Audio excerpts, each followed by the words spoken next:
demande est-ce que tout le monde a aimé. Est-ce que tout le monde a aimé? C'est ça qu'on attendait.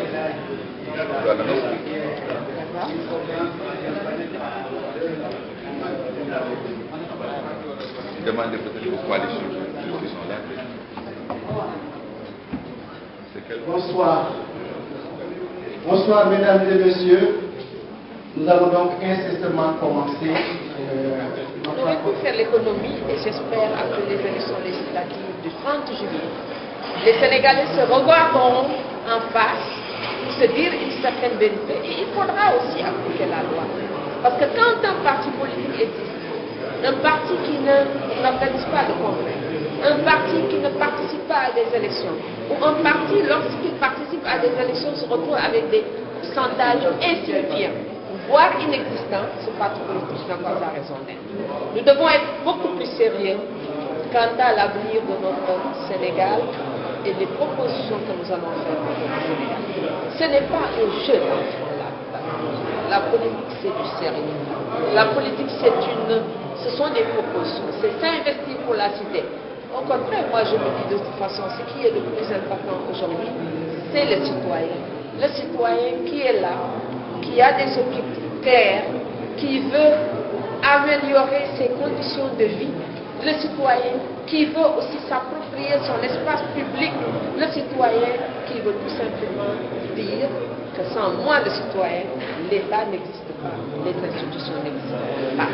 Donc je pense qu'il nous faudra faire un travail approfondi. Le Sénégal ne peut pas se permettre cette situation. Nous avons des acquis, des choses qui sont très positives. Je pense déjà qu'aujourd'hui, cette refonte partielle du fichier électoral est une chose positive. Dans la mesure où nous avions un stop mort qui ne s'expliquait pas dans notre liste électorale.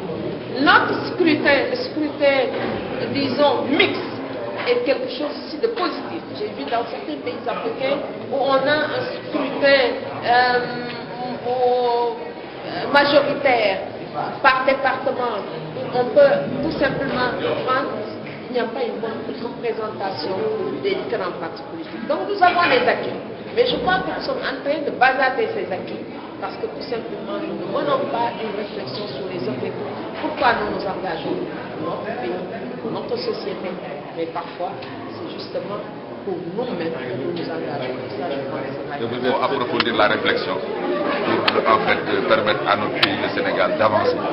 Nous sommes, à dire comme quelqu'un, confrontés à une crise de croissance de notre démocratie. Et une crise de croissance, ça veut dire qu'on peut avancer, mais aussi on peut reculer. Donc pour éviter qu'on recule, je crois qu'il y a un certain nombre de recommandations qui ont été formulées.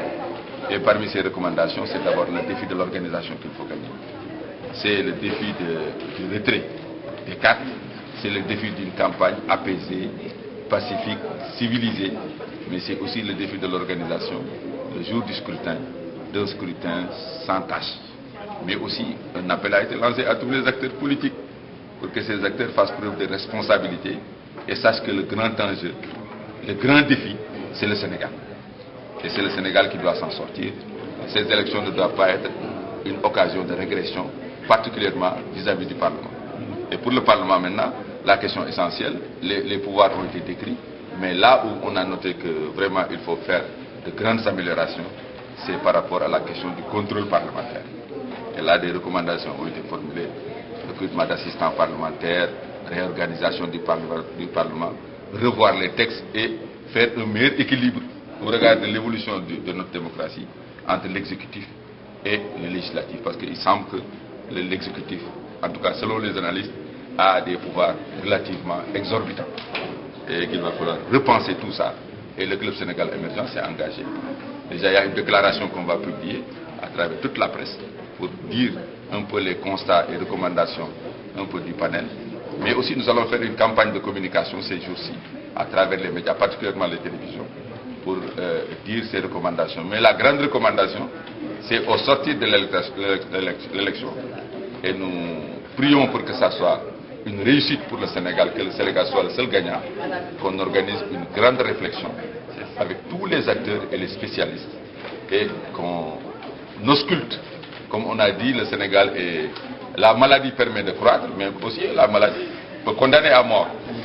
Donc il y a une métastase, et quand il y a métastase, il faut localiser la métastase et puis la traiter par soit au laser ou bien carrément extirper les éléments de métastase. Donc voilà un peu les éléments de conclusion que le Club Sénégal Émergent a tiré avec l'ensemble des acteurs. Comme quoi qu'il est bon de réfléchir et réfléchir de manière pacifique et apaisée. Il n'y a pas eu de passion et les gens qui étaient de différents bords se sont parlé et ont fait des propositions qui ont été enregistrées. On n'a pas vu qui est de l'opposition, qui est du pouvoir, mais on a vu tout simplement des Sénégalais qui aiment leur pays et qui veulent que leur pays avance dans tous les sens. Cette pléthore de listes, est-ce que vous êtes d'accord? En tout cas, elle est meilleure que ce qu'il y avait d'abord. Parce que s'il fallait choisir 47 listes, maintenant on ramène ça à 5 listes déjà. Le secret du vote peut être garanti à partir de ça. Et dans d'autres pays, c'est 3 listes ou 2 listes. 2 bulletins. Je crois que déjà c'est une avancée. Mais dans tous les cas, comme on dit, c'est les béquilles. Et il faut dépasser la béquille pour aller vers une personne qui marche sur ses 2 jambes et qui est en bonne santé. Donc les béquilles, c'est bon pour traverser certaines épreuves, mais il faudrait, pour être à la hauteur des ambitions pour notre démocratie, parce que nous avons choisi la démocratie comme voie de développement, et c'est la voie de développement la plus complexe, parce qu'il existe la liberté des gens, et il existe la possibilité pour les gens de dire qu'ils ne sont pas d'accord et de le montrer, et de faire d'autres propositions. Mais puisque nous l'avons choisi, c'est la moins mauvaise des systèmes. Parce que c'est un système qui est durable. Les dictatures sont commodes et permettent d'avancer vite, mais on n'avance pas longtemps, parce qu'elles ne sont pas durables. Et voilà l'intérêt pour lequel le Club Sénégal Émergent, qui est un club qui se bat pour l'émergence, a estimé que la démocratie est un facteur d'accélération ou de décélération de l'émergence.